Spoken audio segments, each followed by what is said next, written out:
I bet you didn't think we'd be able to cram a platformer into an October spooky games marathon, did you? You underestimate my commitment to my favorite genre. Did you really imagine me agreeing to go a whole 5 weeks without one?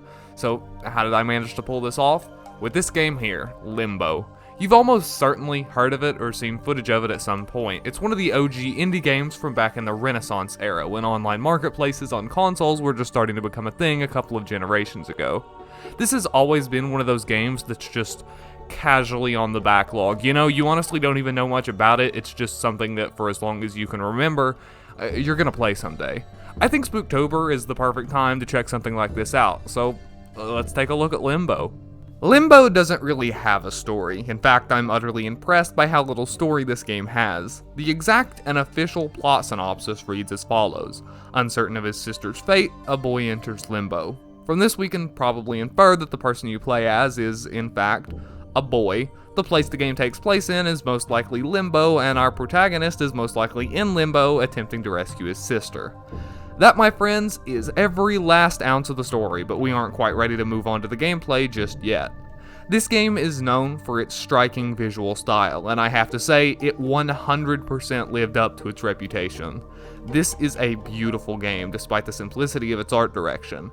Everything is depicted entirely in silhouette, with the entirely black foreground standing in stark contrast to the more grayish background. I have to say, everything about the visual presentation of this game blew me away. It isn't just the art style either, the technical performance is also very impressive. Beautiful parallax scrolling and backgrounds, lush grass, and incredibly fluid animation. It's really hard to put my finger on one exact reason why it all looks so amazing, but it does. It's one of those games that's just mesmerizing to look at. Like, once you slip into a groove and start playing, you just melt into the game world. But what do you actually do while playing?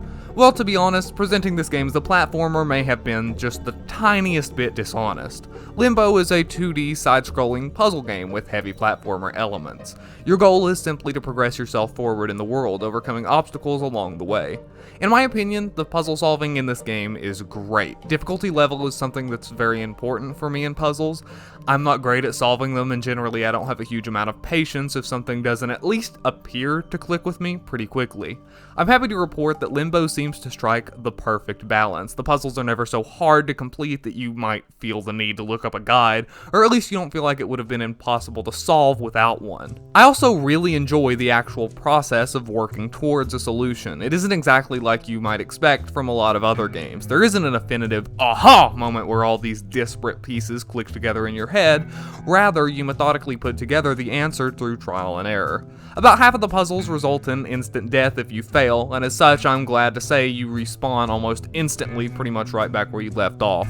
It's always so compelling, like it's obvious that everything you need is right in front of you, your particular objective is usually clear, and a lot of times you might even have a pretty good idea of how you need the pieces to move in order to achieve your goal. It's just a matter of trying different configurations until you find the one that works. The execution is always satisfying as well. Finally seeing everything work together in just the right way, like clockwork, is an amazing feeling. This is where the platforming elements come into play. Unlike some puzzle games, Limbo isn't entirely about just finding the on-paper solution to some sort of problem. You'll need to run, jump, and climb your way through each and every solution. While basic, the puzzles and physics feel great. It never feels like you have to brute force anything, which is often something puzzle games can struggle with when they lean too far in the other direction, making their puzzles primarily execution-based instead of thought-based. The difficulty curve of the game is handled exceptionally, with the amount of mechanical mastery and platforming prowess expected from you gradually ramping up at a natural and steady pace as you play. Beyond the normal gameplay, Limbo also has on offer several achievements for you to complete, if you happen to own the right version, because screw anyone who decided to pick up this game on the Switch or the Epic Game Store. There's even an option on the 360 version to go directly to the achievements page. It would take so little effort to implement an in-game menu to keep track of these things. Come on, guys. If you do want to go for 100%, you'll first need to collect the 7 collectible eggs that can be found hidden throughout the game world. These are pretty fun MacGuffins to hunt down. They're relatively well hidden, but they aren't super hard to find, and you instantly pop an achievement when you pick one up, which is super satisfying. Quick side note, these eggs are still present in the various versions of the game, which don't include achievements, and they are still kept track of in-game, which is a little better. Once you've collected every egg, you're on to the final achievement, No Point in Dying, which tasks you with making it through the entire game with fewer than 5 deaths. This is easier said than done. Like I mentioned before, this game is relatively fast and loose with its deaths, so keeping that number under 5 is genuinely no small task. This might take you a while, especially considering that a full playthrough of this game takes a little over an hour, and with the nature of these puzzles, it's entirely possible that you could eat through 5 deaths on a single one, 59 minutes in. Fortunately for us though, the home screen offers a very comprehensive chapter select screen, which lets you instantly jump to just about any point in the game you've already completed. This is great for practicing particular puzzles deathless in preparation for a real run.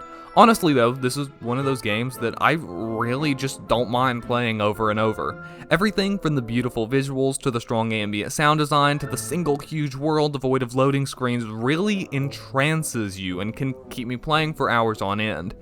You should 100% pick up Limbo. Being one of those classic indie games, it's available on just about every platform ever. PS3, Xbox 360, Steam, PS Vita, PS4, Xbox One, Switch, PS5, Xbox Series.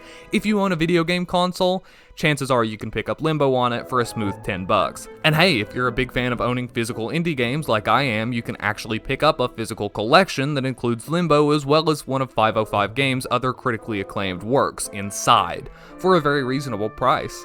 Limbo is one of those games you kind of have to play, and there's no better time than now. And that's it for this week's episode. I really hope you enjoyed it. I've been working really hard on content for the marathon this month, so I would really appreciate it if you could show your support by obviously leaving a like or subscribing if you haven't already, but also dropping a comment down below telling me what you think. I'm constantly working to improve my content, so I love hearing feedback and responding to comments when a new video goes live. Of course, the number one thing you can do to support me is always share my channel with anyone you think might enjoy it. It helps out a ton. If you would like to follow me on social media or join my Discord, all of that will be linked down below. And I think that's a wrap for this week. I'll see you soon, and as always, thanks for watching.